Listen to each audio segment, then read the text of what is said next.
I have two news stories I want to share with you. Each of these news clips is about 14 minutes, so I'm not going to add any commentary here. I'm just going to play them so that you can evaluate them for yourself. I have no doubt they'll make the same impression on you as they did me. Now, let me first introduce a celebrity who suddenly got young overnight. Some of you might recognize him. This is actor Jet Li, who is known for playing his role in Shaolin Temple. He is a martial artist.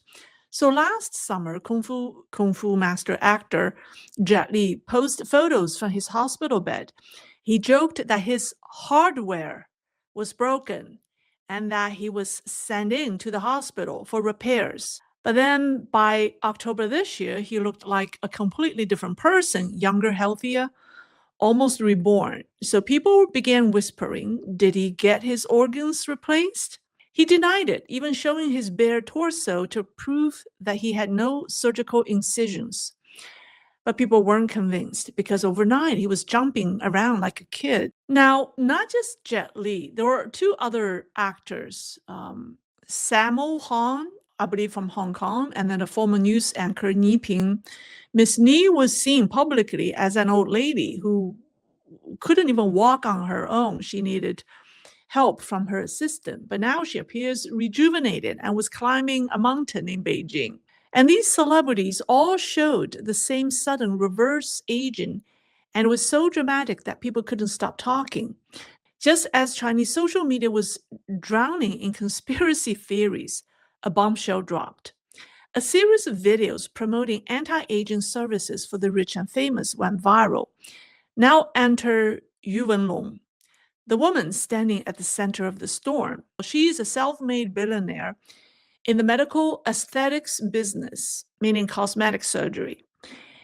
She claims she can help the rich and powerful stay young with what she calls youth blood. And she didn't whisper, she bragged. So in one video, she claims that at 55, she has the body of a young woman, healthier than her 25-year-old boyfriend.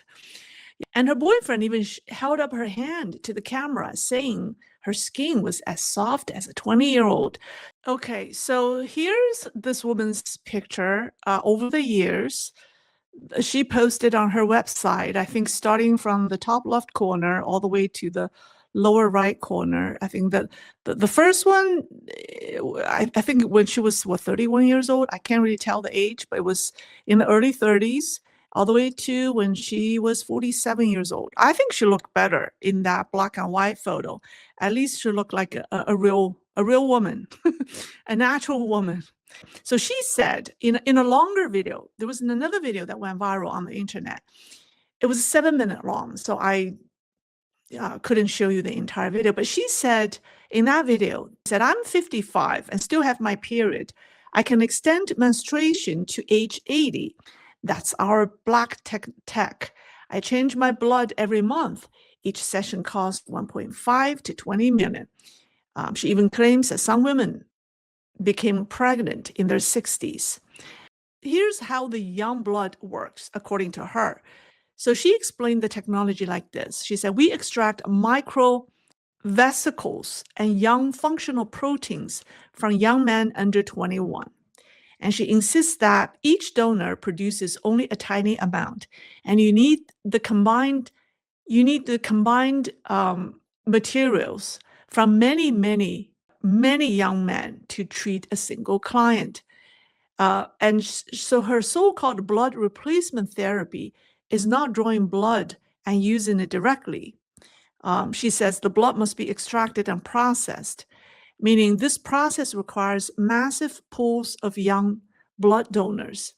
And she proudly claims her company owns its own blood bank and has spent over 10 billion renminbi acquiring a blood product pharmaceutical company, all to secure young men's blood components from donors aged 17 to 21. So suddenly the puzzle pieces clicked into place for the public. Now they understand why China's blood banks are always running low. These anti-aging treatments depend on youth blood, And in recent years, China has been aggressively pursuing young people to donate blood nationwide.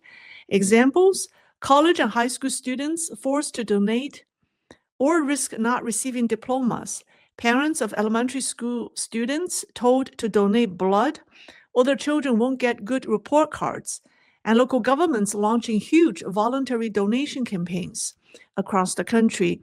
And people used to think this was for wartime preparation. I mean, I even believe so. Now the dots connect. Every class must discuss the social value of donating blood. Schools now push WeChat and Douyin content on blood donations, and blood center experts give lectures on campus. So over time, they've turned voluntary blood donation into what state media calls a warm and meaningful sight on campus. So this woman says it's all legal. And she said, we're a huge institution and publicly listed. If this were illegal, someone would have extorted us already. She also claims, she said, we haven't fully gone mainstream yet, but European tycoons have come to them, have gone to them to replace their blood a lot. And she also acknowledged that her hospitals conduct organ transplants as well as treat cancer patients. And she named two of her major shareholders. Number one is Malaysia's richest man, Robert Guo. And number two is a subsidiary of Haier Group, China's electronic giants. So if true, that would be explosive. Now, here's the strangest part. These sensational videos are not censored, not moved, not even throttled. If in China, when something this sensitive goes viral unchallenged, it usually means someone far above is allowing it. But let me ask you, isn't it strange that videos on a topic this sensitive, organ transplants, young blood, anti-aging tech, European tycoons are allowed to stay online in China? Some people believe this is no accident at all. The regime wants these videos to go viral. They say these videos are CCP's marketing campaign, a way to quietly promote China's new longevity industry. And so they say that the Jet Li video or Jet Li's sudden return to youth videos were not an accident, but a strategic advertisement. Why? Because this industry is not meant for ordinary people. It's built for the rich and the powerful globally. Think about it. If China offers youth their young blood and blood products, if China offers longevity, if China offers a way for global elites to stay powerful forever, why wouldn't they come? So this becomes a new tool of influence, a new kind of soft power, except it's not soft at all. So some believe this is how the CCP secures loyalty among the world's elites. And this woman's boldness, her confidence, her uncensored videos, they all suggest one thing. She believes she has protection from the highest level. Her backing, corporate, regulatory, political, leads straight to the biggest shadow of all, the CCP top leadership itself. Now, people suddenly realize when Xi Jinping talked about human living to 150, he wasn't joking. He wasn't fantasizing or anything. He was probably advertising. Now, just as people were beginning to question Ms. Yu's claims, another video hit the Chinese internet. And this one sounded like a full-blown horror movie. And on October 14th, a man who spent years undercover inside Southeast Asian scam compounds posted a live stream that stunned us. He introduced himself as an anti-fraud blogger or investigator who has been in close contact with those scam parks in Southeast Asia for a long time. And so for safety, he covered his face while delivering the news. He revealed what people call the darkest secret behind the CCP's longevity project. Okay, so according to him, one major group of trafficking victims in these scam parks are women, especially nightclub workers and prostitutes. These women are easily targeted and are often the most miserable victims. Whether they are trafficked to Cambodia or to Mewadi in Myanmar or other parts of the world. Once in one of those scam parks, young pretty women are forced into sexual exploitation, serving as escorts and prostitutes. But what happens to women over 40 is even more horrifying. They're forced to sit in front of computers to run online scams. And at the same time, they're forced to become surrogate mothers, not through natural pregnancy, through direct embryo implantation, IVF style. Why? Because natural pregnancy produces one child. But with IVF, these women can be forced to carry 2 or 3 embryos at once. And this, he says, feeds into a shocking business known as, I have trouble saying it, the piglet baby industry chain. It's an industry designed to exclusively produce babies for profit. One piglet baby, he claims, sells for 3 million renminbi. If a woman is forced to carry 3, that's 9 million renminbi a year for the traffickers. 9 million renminbi is about 1.2 million US dollars. The babies are then sold to nearby biotech parks. And let's be honest, biotech parks in Cambodia and Myanmar, we all know they aren't run by the locals. These are Chinese-run facilities placed deliberately next to the scam zones to process these young beings as quickly as possible. So according to this masked blogger or whistleblower, I should say, these babies are not used for bone marrow transplants. I mean, their bone marrows are used. So they're processed into what he calls regenerative stem cells, which are then infused into wealthy clients. To make someone look younger, he says, you don't replace organs. You just inject stem cells with growth factors extracted from these babies.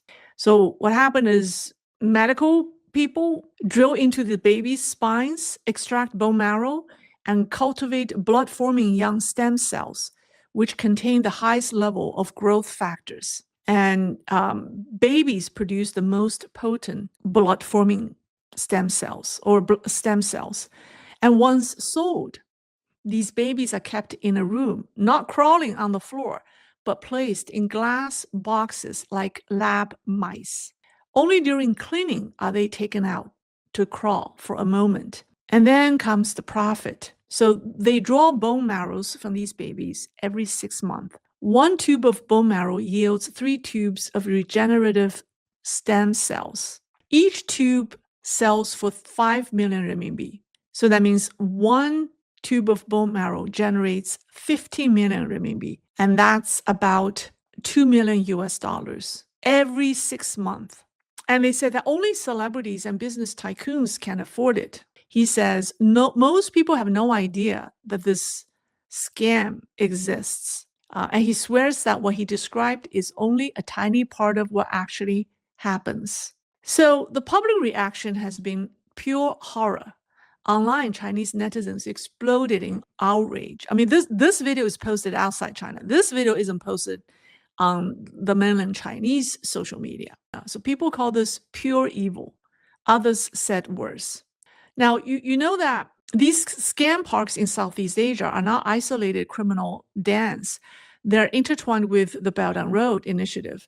And in fact, CCP's own Global Times, its own official mouthpiece, published an article in 2019 with this title. Okay, the title says, Chinese entrepreneurs tell their Belt and Road stories, building a special zone in Myanmar's wasteland.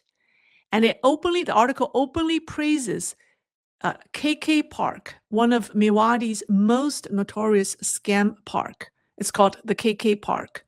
That article has since been deleted. So recently, many Chinese discovered tracking devices hidden in the soles of their new sneakers. People were terrified. So the person who posted this issued a warning. He said, if you find a tracker in your shoe, someone is following you And if someone is tracking you, they may want your organs or your life. So people connected this mysterious shoe tracker to the missing youth, right? Because sneakers are mostly bought by students. So no wonder so many young people have vanished. I think about it, young blood is openly advertised, and those missing kids, maybe the blood banks. Now, the tracker scandal made people think of something even more sinister: China's smart school uniforms.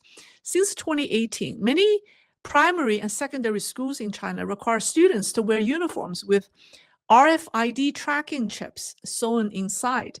These chips monitor when the kids enter and leave school, their identity, their purchases even, their real-time movements, all sent directly to parents and teachers. Now, parents are now paranoid. They said, if bad people get this information, our kids could be taken. And the truth is, China's missing children and teenagers have surged in recent years into millions annually. Shoes with trackers, uniforms with chips, children disappearing, young blood in high demand, babies born as human spare parts, and Xi Jinping casually talking about living to 150. What can I say? At the end of the day, this isn't about technology. It's not about longevity. And it's not even about politics. It's about humanity, what we allow, what we ignore, and what we will become. The people you see on screen right now are begging for a miracle. This is the capital of a country claiming nuclear power in the middle of the 21st century, Tehran. Now, this ancient metropolis faces the greatest chaos in its history. People are gathering in the streets, at the edges of dried-up dams, to pray for rain. Why? Because water no longer flows from the taps in their homes, only the sound of air and helplessness. What you see is not a dystopian movie set in the distant future. This is the moment when Iran's capital officially experienced water bankruptcy and civilization collapsed. The Tehran administration raised the white flag in the face of the crisis. When Iranian President Masoud Pezeshkian appeared before the cameras last week, there was no anger in his eyes, only cold-blooded resignation. And he uttered those historic words, "We have no other choice." The regime admitted to the world that Tehran is now beyond saving, that the water has run out and the ground has collapsed. So what is the solution? A rescue operation? No. The solution is the greatest escape plan modern history has ever seen. To take the capital from Tehran and move it 1,000 kilometers south into the middle of the desert. This is the only option left for Iran's leaders. And approximately 14 million people are now becoming water refugees. To fully understand the situation, we need to talk about that monster beneath the ground, the technical term that the media dismisses as climate change, land subsidence. What is happening in Tehran is not simply a case of there was less rain this year. Tehran is sinking, not figuratively but physically, geologically, and irreversibly sinking into the ground. Scientific data and satellite analyses by the Center for Strategic and International Studies present us with a terrifying, indisputable fact. Tehran is one of the fastest sinking metropolises in the world. Some parts of the city are sinking into the ground at a rate of 35 centimeters per year. I want you to visualize those 35 centimeters. That is hundreds of times the annual sinking rate of Venice. Imagine a building's foundations sinking 1 meter every 3 years. No concrete, no steel, no engineering marvel can withstand such rapid and unstable ground movement. The hairline cracks you see on the walls of the buildings on your screen right now are actually the building's cries. The cracks that suddenly open up on the sidewalks are the ground's way of saying, "I can't carry you anymore." Scientists call this situation permanent compression. Why permanent? Here lies the most terrifying aspect of the disaster. Underground water reserves act like a sponge for the soil. Water fills the soil's pores and helps it bear the weight of the city above. But what happens when you viciously extract every last drop of that water? The sponge dries out, and it is crushed, compressed, and cemented under the weight of millions of tons of city above. At this point, even if it rained as much as Noah's flood on Tehran, that water could not seep into the ground, because the pores for the water to enter have been wiped out. The soil is dead, having lost its water retention capacity forever. According to a report by Scientific American, the water retention capacity of the Tehran Basin has been irreversibly destroyed. If Tehran's collapse were limited to water, it might be manageable. But the city's underbelly has literally turned into a technical minefield. The problem is not the speed of the collapse, but its imbalance. While one street collapses 35 centimeters, the side street collapses 15 centimeters. This difference cuts the steel natural gas pipes underground like scissors. According to CSIS satellite analysis, Tehran is sitting on a giant gas bomb ready to explode at any moment. Metro tunnels are warping, rails are coming off their tracks. This is the real reason President Pezeshkian said, "We cannot continue by adding more population here." The infrastructure has physically collapsed. The regime is currently running a global propaganda campaign telling the world, "Climate change has hit us, we are victims." This is a huge lie. It is not the sun that is drying up Tehran, it is rent-seeking and corruption. Michael Rubin of the American Enterprise Institute very clearly describes the situation in Tehran as a perfect storm of climate change and corruption, hitting the nail right on the head. Companies affiliated with the Revolutionary Guards built hundreds of dams with no scientific basis, just to get billions of dollars in contracts from the state. They cut off the city's lifeline. With tens of thousands of illegal wells, they sucked up and depleted the ancient groundwater reserves like a straw. As ABC News reports from the field, Iran is currently experiencing a full-blown water bankruptcy. Iran spent water it didn't have. It spent the water of future generations. And now the day of reckoning has come. A bankrupt company closes. Its sign is taken down. But what happens to a bankrupt capital city? The answer lies in those long, hopeless queues on the streets of Tehran. Please look carefully at these images on your screen right now. These people are not in a line for free bread. These people are not in a line for luxury electronics. These people are paying a fortune to stand in line to buy a plastic water tank to put on their balcony or in their bathroom. These images, reported by Reuters from the field, are a preview of Day Zero. People know that when they wake up tomorrow morning, not a single drop of water may come out of the tap. No one believes the regime's statements that there is water. Everyone is looking out for themselves. A woman from Tehran speaking to NBC News microphones sums up the situation. The pressure is so low that nothing is flowing. We haven't been able to bathe for days.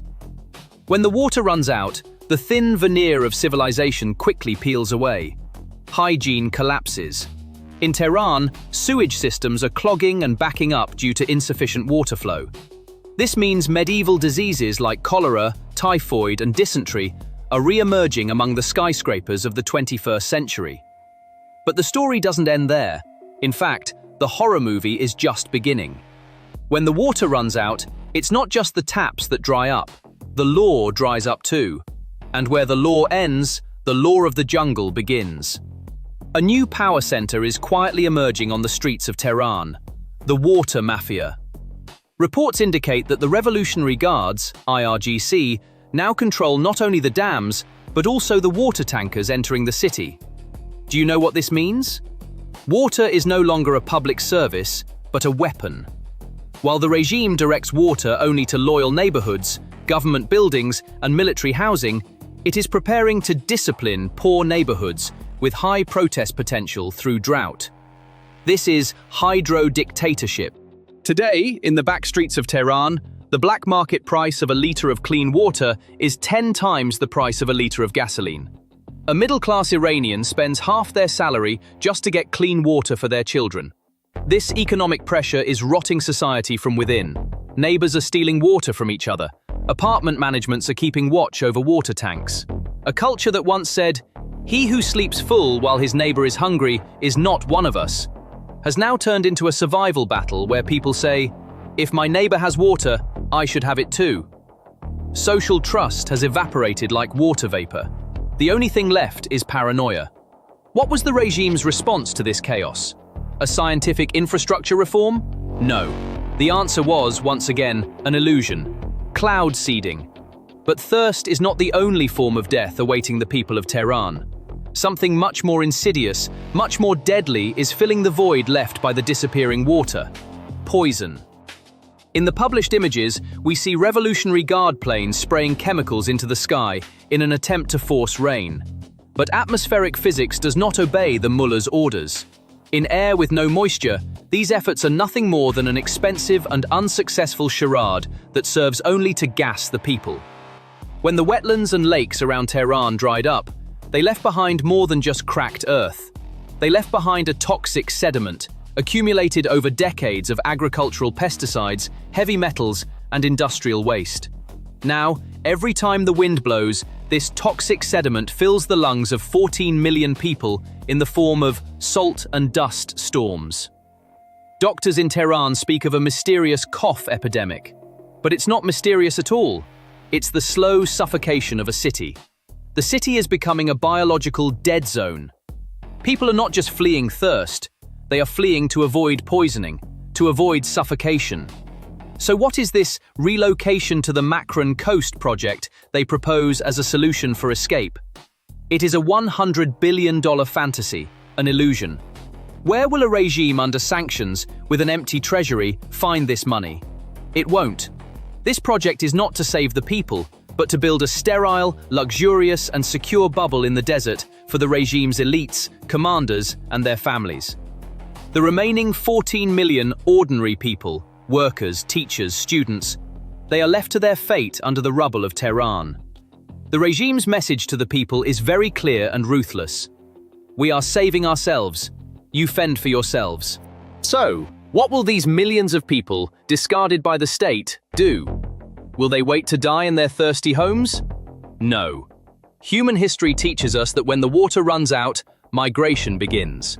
And that migration has already begun. Recent reports published by NCR Iran and images from the field confirm that a mass movement of water refugees has begun from Tehran to the north to the provinces of Gilan and Mazandaran on the shores of the Caspian Sea. People are renting vehicles with their last money, packing their bags and fleeing north to the only place where there is water and greenery. But that is not a salvation, it is a new conflict zone. Gilan and Mazandaran are already crowded regions with limited resources. The local population has already begun erecting barricades and stoning vehicles in order to protect their land and water from these outsiders arriving from Tehran.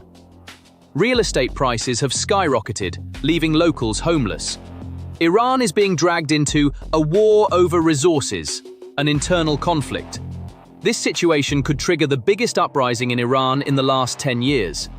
Because people will now take to the streets not for freedom, but to survive. And there is no police force that can stop a crowd driven mad by hunger and thirst.